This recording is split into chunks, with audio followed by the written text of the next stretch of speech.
ஆட்சியில எல்லா துறையிலும் ஊழல், ஊழல் இல்லாத துறையே இல்லை. துறை துறை வாரியாக ஊழல் கொடிகட்டி பறக்கின்றது. இந்த மாநகராட்சி, மதுரை மாநகராட்சி அதுக்கு ஒரு உதாரணம்.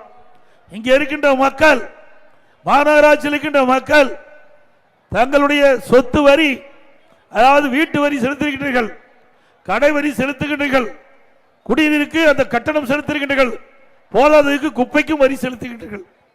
ஆக இந்த வரி எல்லாம் எங்கே போகிறது?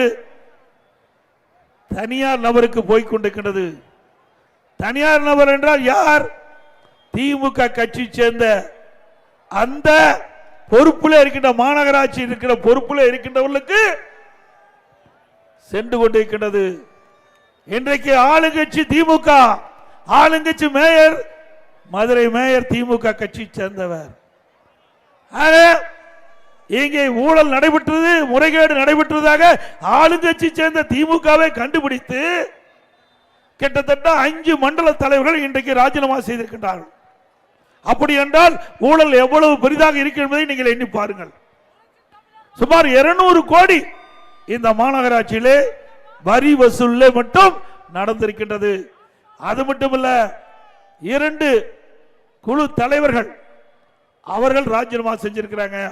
ஒருவர் கைது செய்யப்பட்டதாக தகவல். அதோடு சில அதிகாரிகள் கைது செய்யப்பட்டு சிறையில் அடைக்கப்பட்டிருக்கிறாங்க. அது மட்டுமல்லாம இன்றைக்கு மதுரை மேயருடைய கணவர் கைது செய்யப்பட்டு சிறையில் அடைத்திருக்கின்றாங்க.